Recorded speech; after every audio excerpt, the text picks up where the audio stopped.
of the celebrations of the World Corruption Day, we decided to gather data to inform conversations around corruption. We believe that the fight against corruption is so much focused on the formal sector, teachers, politicians, nurses, and too often we forget about the mechanic, we forget about the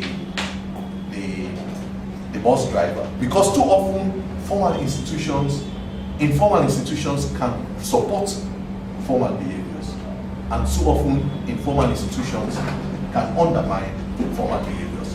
We conducted a little bit of research looking at four districts, Bo and well 5, Western Rural, Western Urban, Bo District, Omale District, and Kwenadogo District.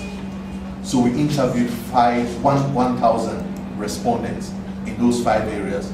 How do they feel about different things around informal? So we are not concerned about the teacher, we are not concerned about the politician, we are much more concerned about me and you, because it's actually me and you that become teachers, that become politicians. Andrew Lavallie speaking there on corruption perception in informal settings and sectors. He forwarded that significant progress has been made due to certain measures initiated by this government and private sector. But however, more robust actions need to be introduced, including the broadening of the definition and scope of prosecutable offense. I'm happy the Anti-Corruption Commission is talking about preventive approaches. One of the biggest approach for prevention is how do you do an ethnographic analysis on how people perceive corruption and how those negative attitudes will shape and change over time. You know, impunity breeds corruption.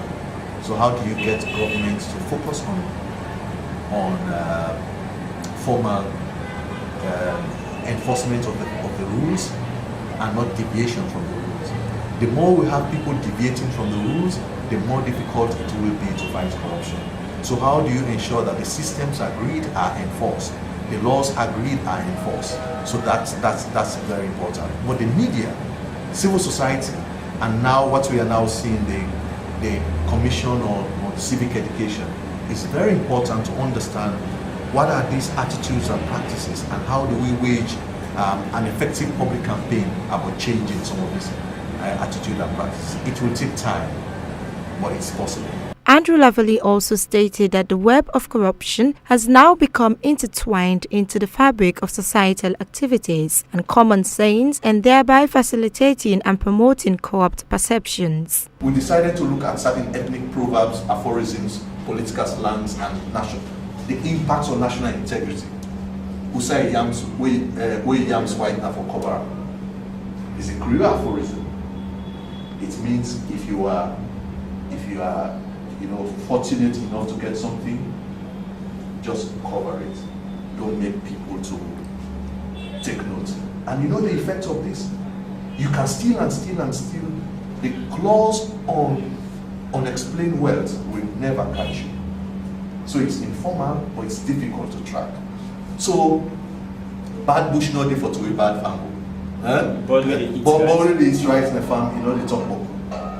So it's linked to this, But when they interest in a farm, you know the top of it's linked to this. So it means if you are feeding on the rice field that is not yours, don't cause noise. Where yams wild for cover.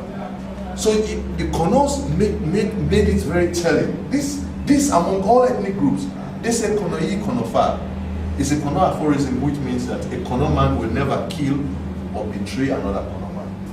It shows the level of solidarity in Kono politics and that reciprocity about how do you support another person. I'm not saying it's bad, but certain times it's negatively used. Among the Sosos, for example, they say Barakasika, Barakasa. So what that means, they say hand go hand come. In fact, it has been the currency among all tribes now. Hand go hand come. So you see, all of this we use knowingly or unknowingly. It reflects the attitude to which we engage formal institutions. The International Day Against Corruption is annually celebrated on the 9th of December each year. Sarah Kallay reporting for Star.